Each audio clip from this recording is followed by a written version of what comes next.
let your heart get heavy, child, inside you. There's a strength and life. I am very happy to be with you guys here this morning. And like Kristen said, I am in ministerial school. It's a 3 to 5 or 6 year, I can't remember, process. And I just entered in the fall. So I'm excited, and I'm happy to be here with you guys. And I'm very honored that you're here with me, too, this morning when it's very cold. Reverend Molly asked me to talk about love. Thou shalt live with an open heart, and I would imagine it's because yesterday was Valentine's Day. And so I started thinking about, okay, well, what does that mean to me? And what it means to me is living with an open heart. And living with an open heart and living with love, there's lots and lots of different kinds of love, right? Relationship love, God love, family love, love of country. And I thought to myself, love seems like it's kind of a loaded word. It's kind of a loaded word. So then I remembered, okay, well, I'll just look it up. So I went to Groupon. And on Groupon, I decided to look for love. So yesterday afternoon on Groupon was saying that love was 2 hours of bowling and shoe rental for 2, 4, or 6 for up to 62% off. According to Groupon, love was also frozen yogurt or sorbet at #Froyo, 40% off. There was a $10 or $20 worth of gourmet pizzas and paninis at the Shrunken Head.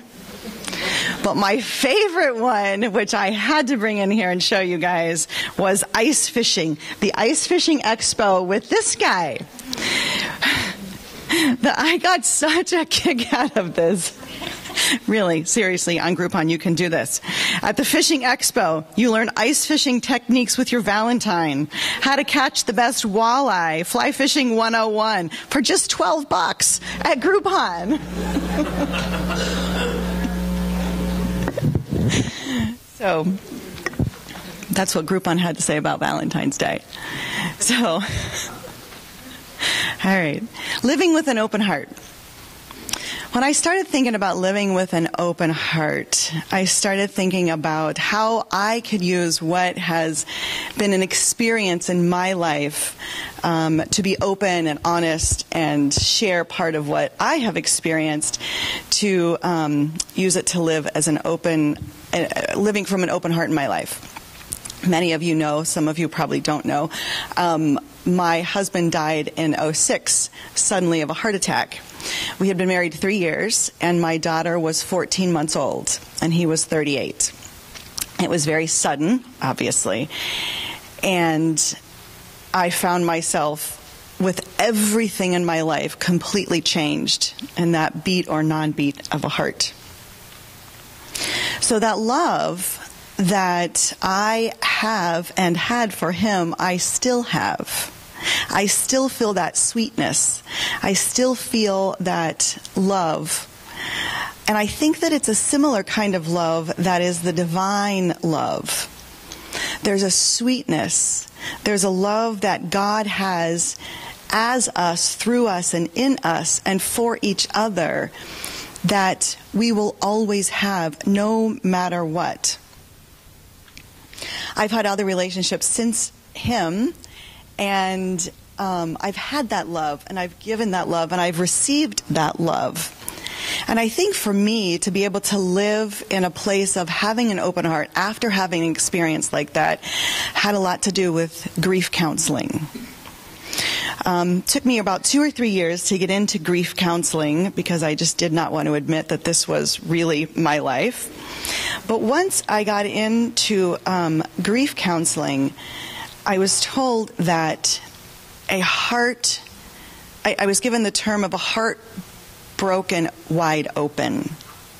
And this idea that as our hearts break open, it heals and it has a larger capacity for love.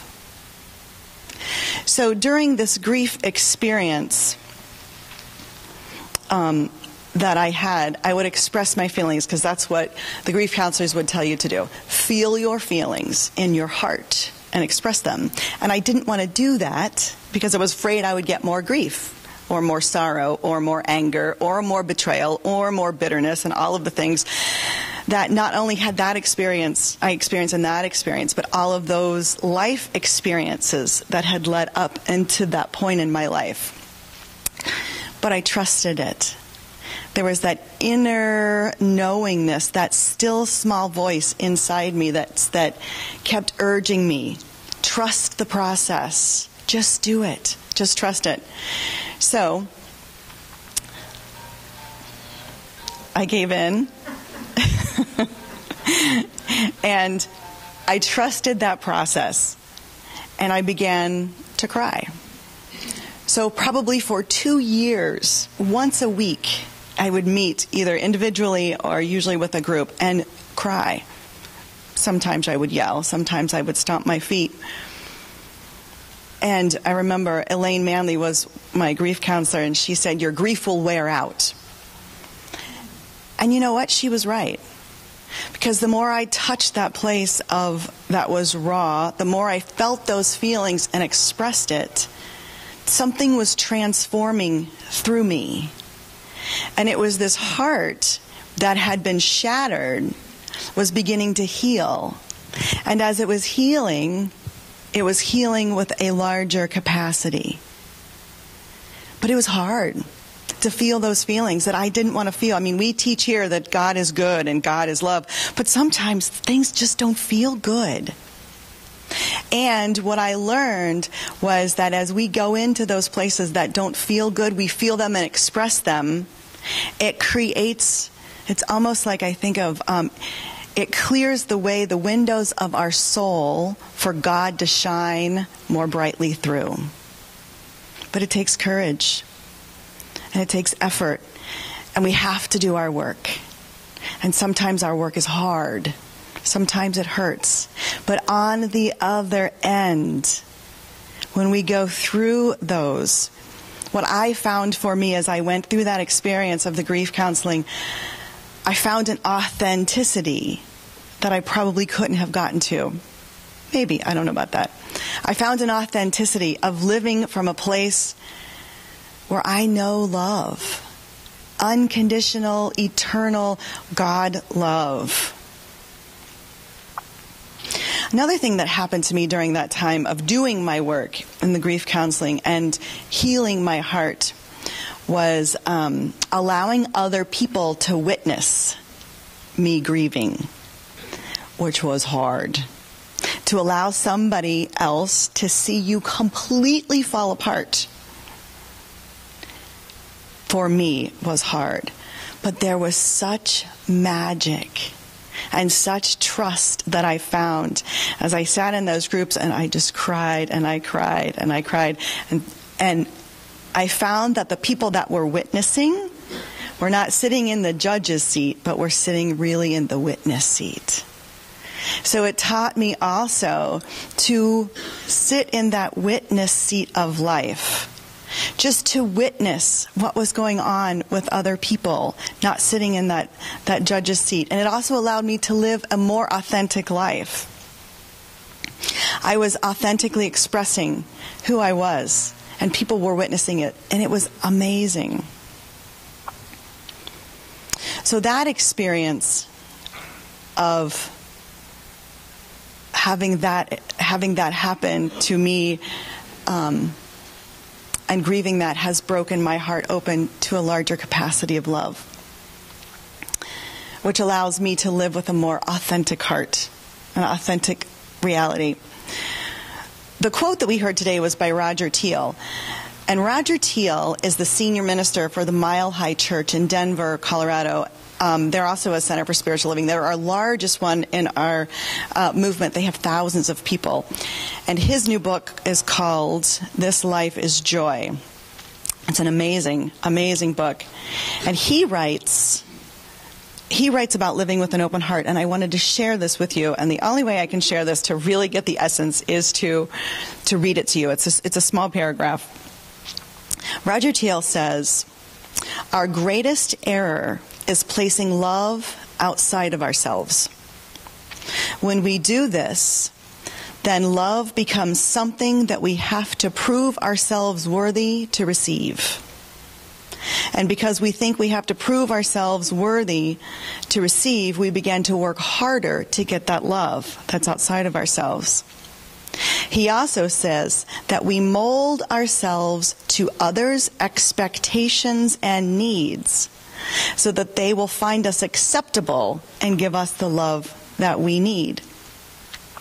And when we don't get this love, we feel hurt and it wounds us because we think that love has been taken from us. So we pull back, begin to wall our hearts so that others cannot get to our vulnerable parts.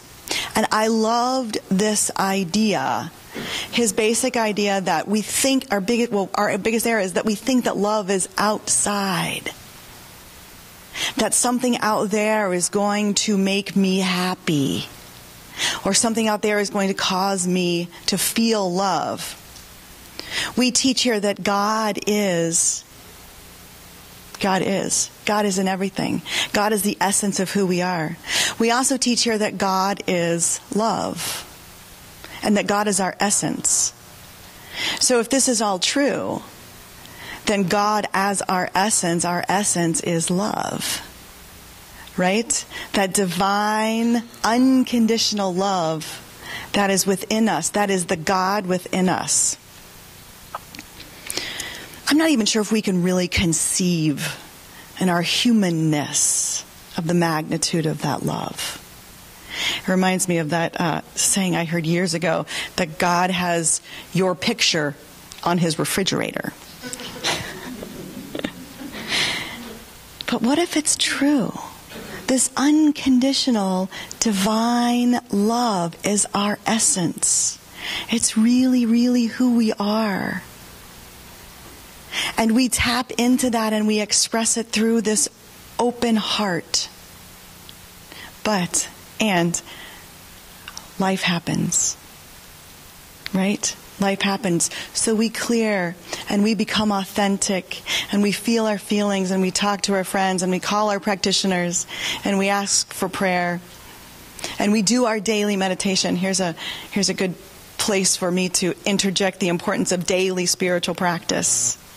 Daily spiritual practice, meditation, prayer, visioning, contemplation, journaling, daily. Getting in touch with that divine essence of unconditional love that is who we are. Letting the grit of life, the grit of the road wash away, to let it go. It also reminds me of the Corinthians the verse in 1 Corinthians 13, 4-8. Love is patient and kind. Love does not envy or boast. It is not arrogant or rude.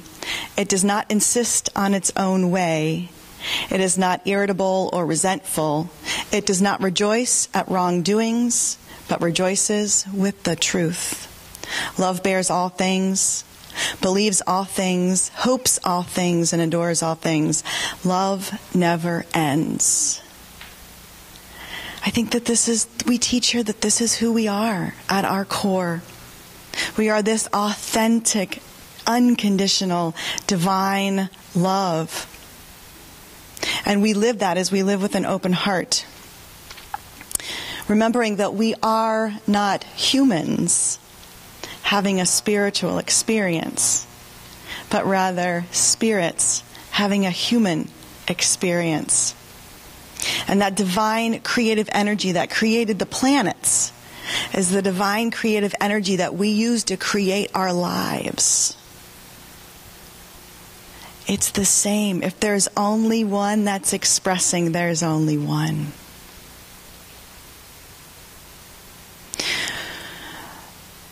The third point I wanted to make is about consciousness. The idea of consciousness. Living with an open heart, living authentically. Doing our work. Clearing out the grit and the grime of life. Living with an open heart. And living in this idea of consciousness. The quantum physicists are telling us that consciousness is the seat of all being. They're saying that, as we know, our minds are like computers. They process. But the quantum physicists are telling us that it's consciousness that makes meaning out of the things that our mind is processing. Consciousness is not of our brains, but it's something that's intangible. It's like electricity. You can't hold electricity. You can use electricity. You can employ electricity. Consciousness is very similar to that. You can't hold consciousness, but it's who we are. It's the root of our being. Consciousness is oftentimes used here in religious science as God. Consciousness and God.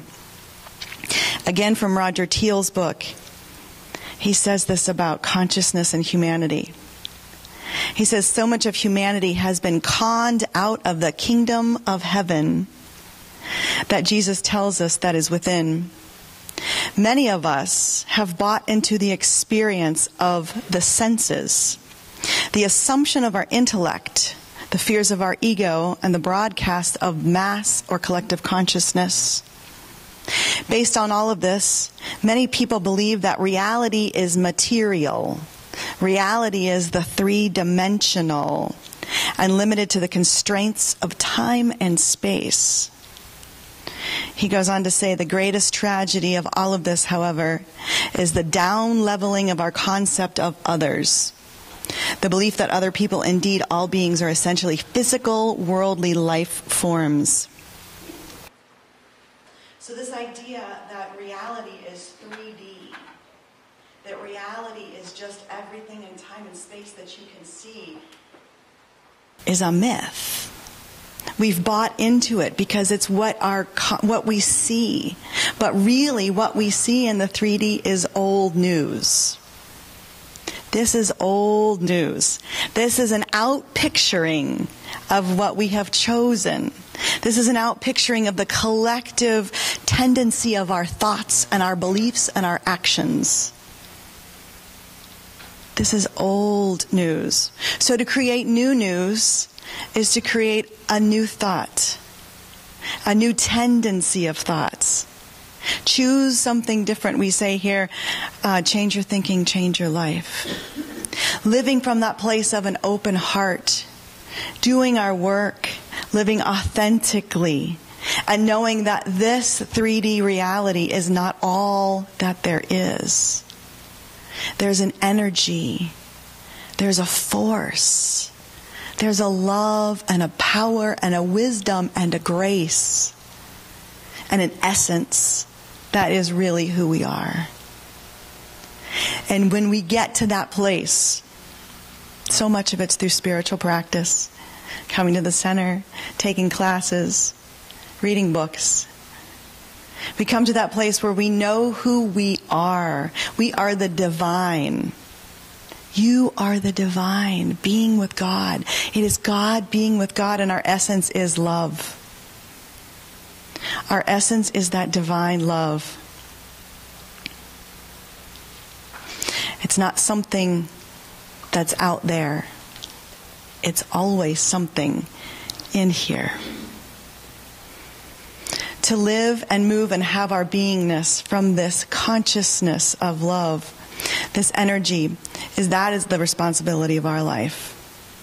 To know who we are and to live from this place. And I'd like to share a practice that I learned through that grief counseling that I remember. And they used to talk about dropping into your heart. Because when I first went to the grief counseling, I would talk about trying to figure out how to pay the bills online, because my husband used to do that. Now I have to do that. And they would say, Amy, you're in your head. Drop to your heart. I was like, what? What? So I would come in and I would talk about, I have to figure out how to, take care of the baby and mow the grass. Amy, you're in your head. Drop to your heart. So I just kept entertaining this. And I found over time that it really is dropping into your heart. For me, it really is. I can tell now when I'm in that place of my mind or my brain or my computer telling you blah, blah, blah about this. And also I know now when I take that 18-inch journey and drop to that heart center, to that place of unconditional love, to that place of essence. So I invite you to take this, play with it, practice it. Get to a place where your heart, do your work. So you can get to a place where your heart is whole and it is healed. Whether that's through prayer, meditation, journaling, reading a book, whatever it is. Dropping into our heart is a magical, mystical place to come from. And when I started doing this, I can usually tell when I'm in my heart. And in fact, when I did my prayer work this morning, I said, okay, let me speak from my heart. Let me speak from my heart. We teach here that God is love and that there is only God.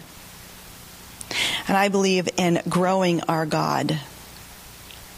God can't grow, but we can grow our experience of God.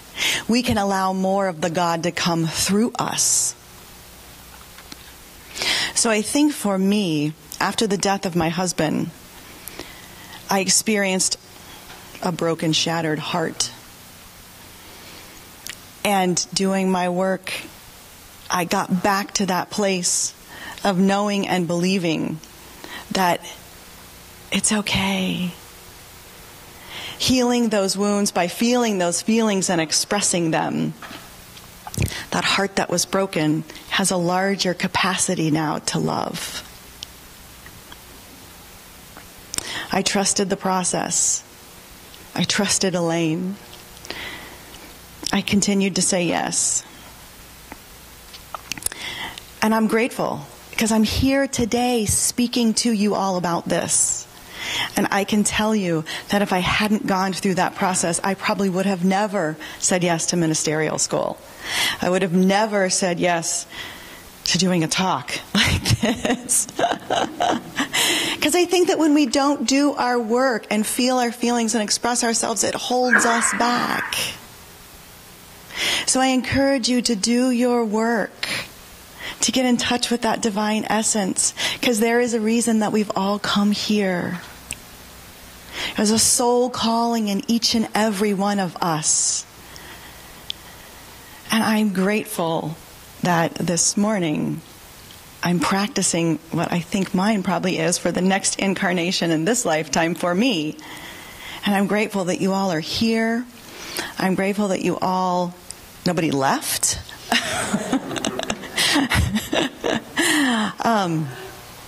That you trusted me, that Reverend Molly trusted me. I'm just very grateful. I'm very grateful. I have a good story.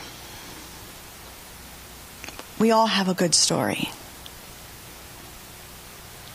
Some of ours, mine's a doozy. And I worked mine. And I continue to work mine so that it doesn't keep me stuck. So I encourage you to, whatever your story is, get in touch with it and work it and feel those feelings and express it. Because on the other side there is freedom and there is love and there is joy and there is fulfillment. We're going to do a workshop today at 12:30 looking at what stories are keeping us stuck. And hopefully there won't be too much wailing and gnashing of teeth, but sometimes that happens. But to get through to that other side, to reframe your story, to see the divine hand within that story, within yourself and within your life, there is freedom. There is freedom, and it is possible. So we're going to do that today at 12:30. In closing, I want to share with you a video that I was introduced to in my ministerial training. It's about, I think it's a 6-minute video. And it will remind you of who you are. So enjoy. So let's take this into prayer.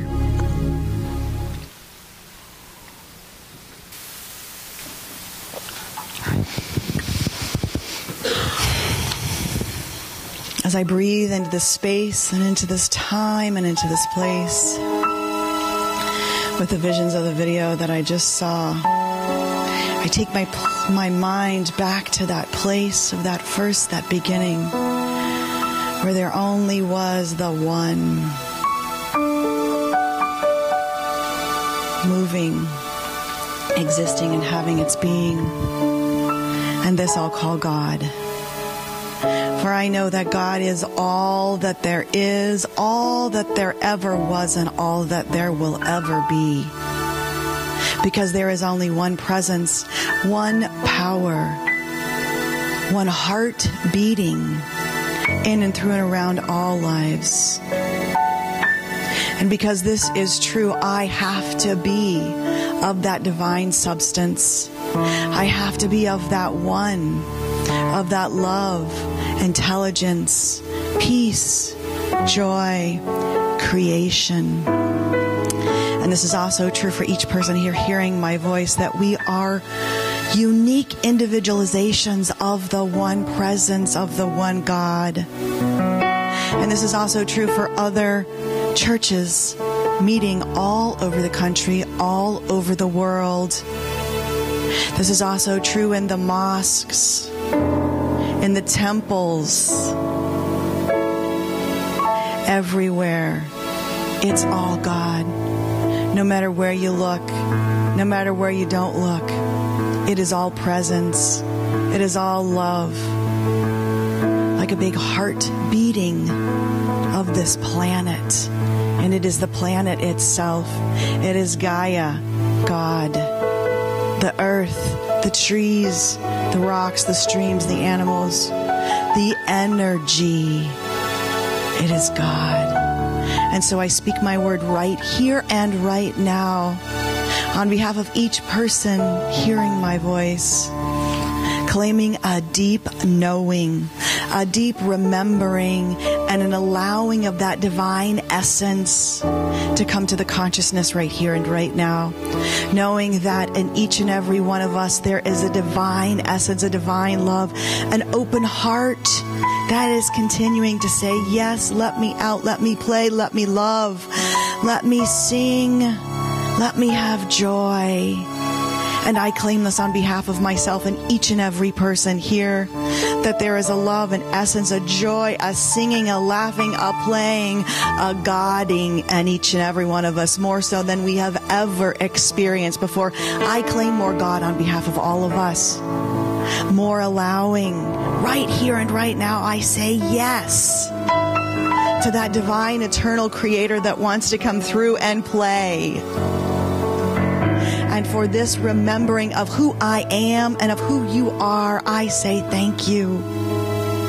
Because it is already done as I speak my word into that law of cause and effect that always says yes. I say yes. It says yes. And on behalf of each and every person, here I claim good, more good, and an expanded consciousness, an open heart, love, laughter, joy, and play. I say thank you. Thank you. I let it go. I let it be. And please join with me in saying, and so it is.